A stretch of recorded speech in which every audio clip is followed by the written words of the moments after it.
할렐루야 우리 친구들, 오늘도 이렇게 이 자리에 함께 나와줘서 너무너무 환영하고 또 축복합니다. 언제나 말씀으로 기쁨을 누리고 말씀 안에서 하나 될 수 있는 그런 우리 모든 중고등부 친구들 되기를 바랄게요.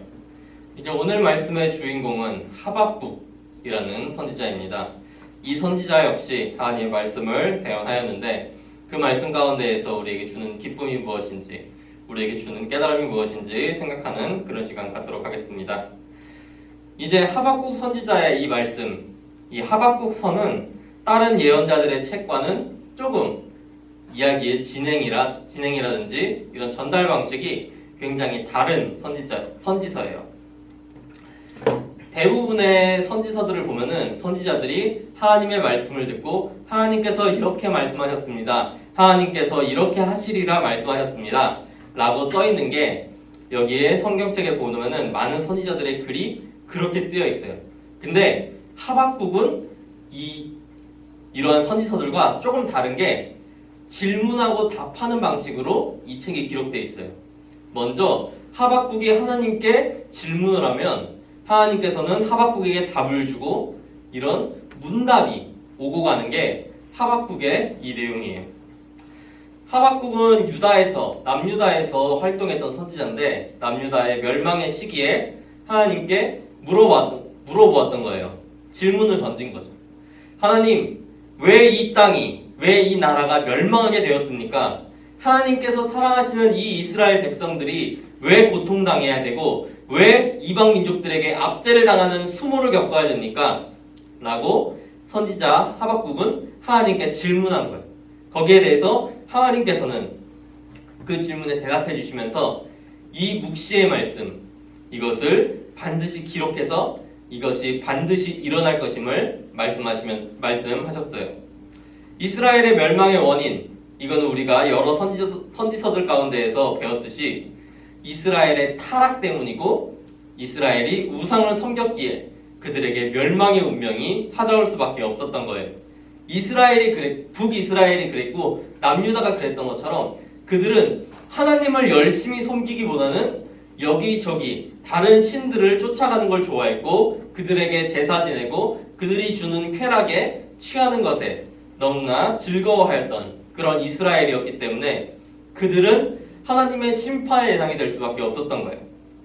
그래서 이러한 말씀에 대해서 하나님께서 말씀하시고 그와 동시에 하나님의 회복의 말씀 역시 하박국에게 주어지고 있어요. 그래서 이 말씀을 들은 하박국이 기쁨의 고백을 하며 이 하박국 선은 마무리가 되게 돼요. 하나님께서는 이 묵시의 말씀을 기록하라 하면서 비록 더딜지라도 기다리라, 지체되지 않고 반드시 이루어지리라 그렇게 말씀을 하셨어요. 하나님의 말씀은 지체되는 것 같지만 조금 늦게 이루어지는 것 같지만 반드시 이루어진다는 것을 말씀하시는 거예요. 이것은 이스라엘에게 임할 심판도 마찬가지고 이스라엘에게 임할 회복 역시 마찬가지인 거예요. 이 두 가지가 반드시 임하게 될 거라는 것이 하나님의 말씀인 거죠. 그리고 또한 하나님께서는 이 말씀 가운데에서 하박국에게 이야기하시기를 하나님께서는 그 어떤 때에도 응답하시는 하나님이라는 것을 하박국에게 보여주고 있는 거예요. 이 멸망의 시대, 이 멸망이 눈앞에 다가와 있는 이 시대에서 많은 사람들이 하나님께 부르짖었어요. 근데 하나님의 목소리를 듣는 자들은 소수였어요. 그것이 어떻게 된 것이냐? 하나님께서는 그 모든 말씀들에 응답하고 계시지만 그들의 귀가 닫혀서 듣지 못하고 있는 거예요. 하나님께서는 분명 물어보면 답해주는 분인 거죠. 하박국이 그랬던 거예요. 하박국은 하나님께 질문했어요.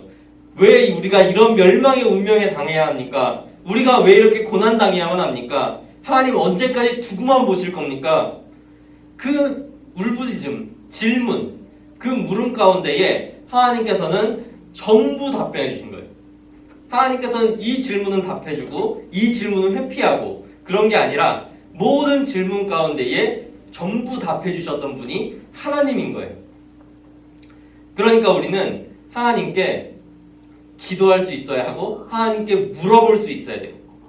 지금 당장에 어려운 일이 있을 때, 지금 당장 힘든 일들이 있을 때, 또는 무언가 선택해야 하는 순간에서도 우리가 가장 먼저 하나님께 질문할 수 있어야 되는 거예요. 하나님께서는 우리의 모든 말씀을 다 듣고 계시지만 우리가 듣기를 원하고 하나님께 질문할 때 그때 하나님의 대답이 우리에게 올 수가 있는 거예요. 그렇게 하나님의 대답을 받으며 살아가는 사람들이 하나님의 뜻대로 살아가는 사람들이고 그런 사람들이 참 그리스도인이라고 할 수가 있는 거죠. 우리 친구들이 하루에 얼마나 기도하는지 사실 잘 모르겠어요. 하루에 아침에 일어났을 때 혹은 잘 때만 기도하는 친구들도 있을 거고 밥을 먹을 때만 기도하는 친구들도 있을 거예요.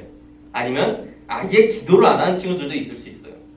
하지만 하나님께서는 우리의 모든 기도의 말씀, 기도 소리를 다 듣고 계신다는 것을 기억하고 하나님께 한 번이라도 더 기도하고자 노력할 수 있는 그런 친구들이 되기를 바라요. 하박국의 말씀에 응답하셨던 하나님은 지금 우리의 기도에도 응답하시는 동일한 하나님이에요. 그러니까 저 기도가 응답된 거는 저 사람이 예수님을 잘 믿는 선지자여서 그런 것이 아니라 하나님께서는 우리 모두의 기도를 듣고 계신다는 것을 기억하고 하나님께 어떤 때에든지 물어볼 수 있는 그런 친구들 되기를 바랄게요. 그리고 또 하나님께서 주신 이 대답을 통해서 하박국은 다시금 마음의 슬픔, 비탄을 내려놓고 기쁨을 가질 수가 있었어요. 맨 처음에 하나님께 질문할 때만 해도 그의 마음에 답답함이 가득했어요. 왜냐? 나라는 멸망해 가고 있고 하나님께서는 돕지 않고 주변엔 적들밖에 없는 상황. 너무 답답했던 거예요. 그래서 하나님 정말 이 상황이 해결될 수 없는 거니까 왜 우리는 이렇게 고통당해야 합니까? 이런 답답한 마음으로 물었지만 하나님께서 대답해 주시고 하나님의 말씀을 들으니까 그의 마음에는 다시금 기쁨이 솟아나게 되었던 거예요. 그 기쁨을 표현한 말씀이 하박국 3장 17절부터 18절까지의 말씀이에요. 우리 화면 장악 보면서 함께 합독해 볼게요. 17절, 18절 말씀 시작. 비록 무화과 나무가 무성하지 못하며 포도나무에 열매가 없으며 감람나무에 소출이 없으며 밭에 먹을 것이 없으며 우리의 양이 없으며 외양간에 소가 없을지라도 나는 여호와로 말미암아 즐거워하며 나의 구원의 하나님으로 말미암아 기뻐하리로다. 아멘. 이 말씀을 보면은 참 암울한 상황이라는 것을 볼 수가 있어요. 무화과 나무가 무성하지 못하며 과일나무에 아무것도 열리지 않는, 포도나무에 열매가 없으며 감람나무에 소출이 없으며 밭에 먹을 것이 없으며, 즉 모든 농작물들, 모든 과일들이 우리에게 먹을 것을 주지 못하고 우리의 양이 없고 외양간에 소가 없을지라도, 즉 내게 아무것도 없을지라도, 지금 내 수중에 먹을 것이 없고 재산이 없고 그 무엇도 없다 할지라도 기뻐한다는 거예요. 즐거워하고 기뻐하리라. 하나님께서 우리와 함께 하시고 하나님께서 우리를 구원하실 것을 알기 때문에 그 마음에 기쁨이 넘쳐나는 거예요. 지금 당장은 힘들어요. 지금 당장 내 눈앞에는 과일나무가 전부 말라 삐뚤어져 있고 내 우리에 있던 모든 짐승들은 남들이 도둑질해가고 내겐 아무것도 없지만 하나님께서 나를 구원해 주시고 다시 일으켜 세우면 내 과일나무에 다시 열매가 무성하게 열릴 것이고 내 우리에는 다시 양떼와 소가 가득할 것이라는 믿음이 하박국에게 있기 때문에 그는 기뻐하고 즐거워할 수 있다라고 이런 고백을 할 수가 있었던 거예요. 전사님은 이 고백이 우리 친구들의 고백도 되었으면 좋겠어요. 나는 여호와로 말미암아 즐거워하며 나의 구원의 하나님으로 말미암아 기뻐하리로다. 조건을 보는 것이 아니라 내 행복의 조건은 당장 내 눈앞에 있는 과일이요 소요 양이 아니라 하나님이 나와 함께하는 것, 구원의 하나님이 내게 베풀어 주시는 그 은혜가 우리의 행복의 조건이고 기쁨의 제목이 될 수 있는 그런 우리 친구들 됐으면 좋겠어요. 이제 우리 여름도 다가오고 이제 곧 기말고사를 보는 친구들도 있어요. 이제 당장의 어려움이 또 우리 친구들에게 다가올 텐데 그 어려움 가운데에서도 하나님께 의지하고 하나님께 물어서 더 좋은 길로, 더 행복한 길로 나아갈 수 있는 그런 모든 친구들 되기를 바랄게요. 오늘 우리 말씀 생각하며 잠깐 기도하는 시간 갖도록 하겠습니다.